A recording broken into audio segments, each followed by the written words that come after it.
Prabowo punya jejak masa lalu yang kelam banget terkait pelanggaran hak asasi manusia. Dia juga bisa menjadi menteri pertahanan hanya karena kebaikan hati Presiden Jokowi saja, bukan karena pengalamannya yang segudang. Itulah kenapa di debat kemarin Prabowo yang menteri pertahanan bahkan tidak bisa menjawab semua pertanyaan-pertanyaan yang berhubungan dengan kementerian dia, karena memang Prabowo itu nggak paham. Belum lagi calon wakilnya Gibran yang masih mentah banget dalam urusan pemerintahan. Baru 2 tahun jadi wali kota, terus dikarbit jadi wakil presiden hanya karena dia anaknya presiden, bukan karena dia penuh pengalaman yang dibutuhkan oleh bangsa ini. Misalnya nih, Prabowo yang sudah sangat tua dengan usia 72 tahun, tiba-tiba sakit parah ketika dia memimpin negara.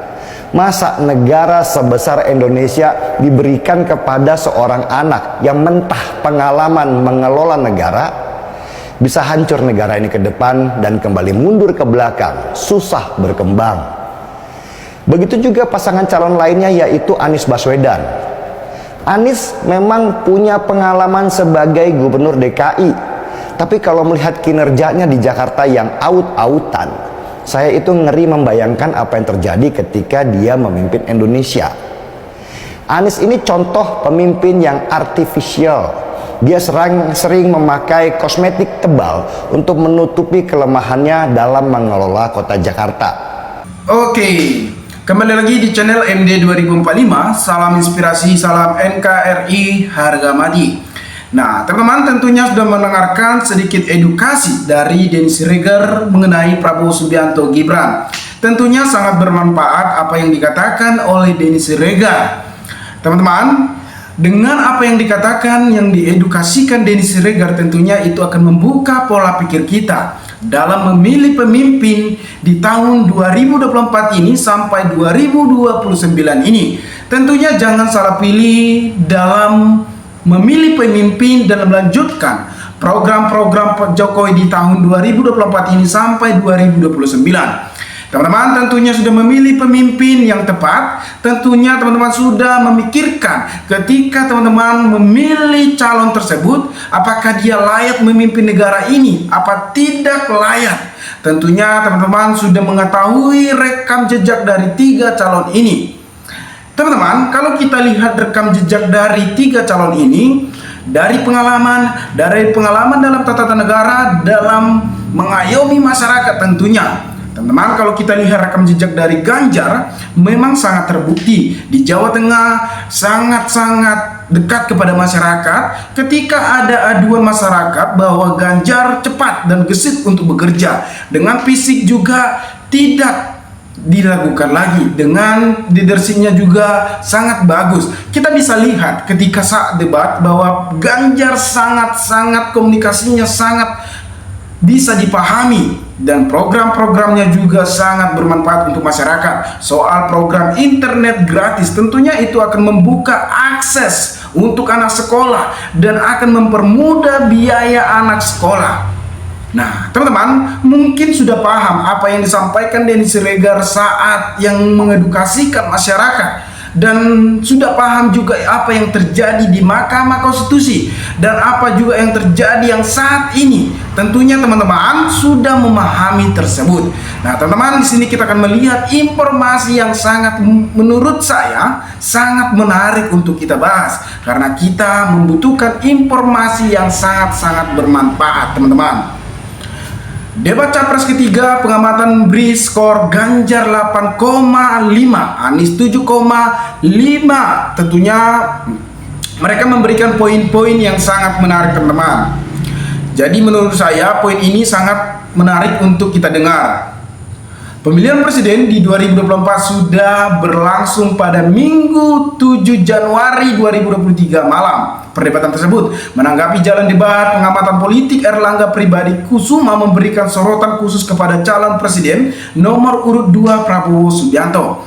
Menurut Erlangga, Prabowo sebagai sosok yang menjabat sebagai Menteri Pertahanan selama hampir 5 tahun justru terlihat tidak menguasai materi dan tidak siap dalam menghadapi serangan tersebut. terkait tema dalam capres yang berfokus pada isu pertahanan. Apabila memberikan penilaian satu persatu daripada kandidat, maka terlihatlah bahwa Prabowo Subianto yang menjabat sebagai Menteri Pertahanan justru paling tidak siap dalam perdebatan yang fokus.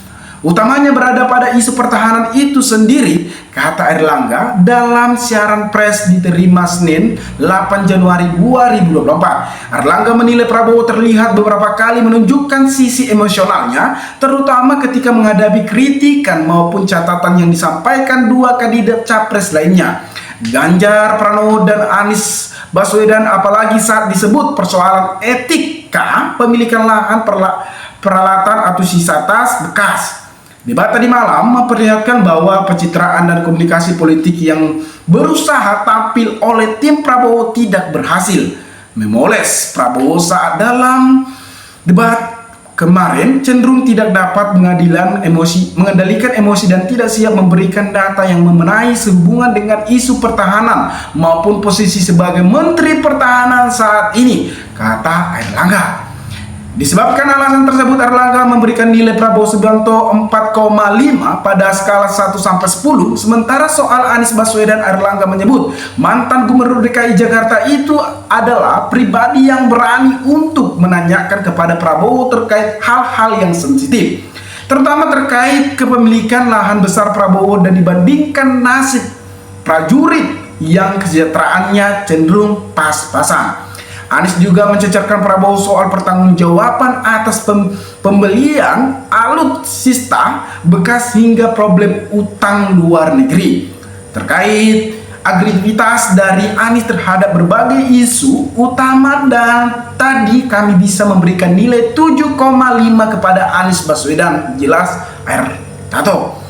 Alasan beri skor Ganjar 8,5 terkait terhadap perform Ganjar, Erlangga melihat ada rasa kepercayaan diri dan ketenangannya yang tinggi saat ini berada di panggung.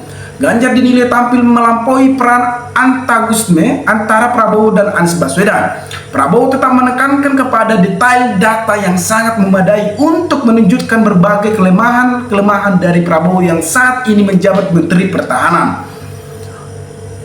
Erlangga mengklaim Ganjar juga berhasil dalam pemahaman atas data internal problem pertahanan maupun posisi Indonesia dalam konteks internasional pada isu pertahanan. Terlebih hal itu dibalut dengan kemampuan dalam menjelaskan berbagi isu-isu pertahanan non-komersial yang terkait dengan dunia digital, di mana juga membutuhkan perhatian negara. Untuk itu, maka dinilai yang bisa kami berikan kepada Ganjar Pranowo adalah 8,5 di menandasi. Nah, teman-teman mungkin sudah mendengarkan sedikit edukasi dan sudah memahami apa yang terjadi saat ini. Siapa yang sudah memahami materi-materi dalam perdebatan tersebut, teman-teman, maka berikanlah tanggapan teman-teman di kolom komentar agar kita bisa saling tukar pikiran satu antara lain. Salam inspirasi, salam NKRI, MD 2045 melaporkan.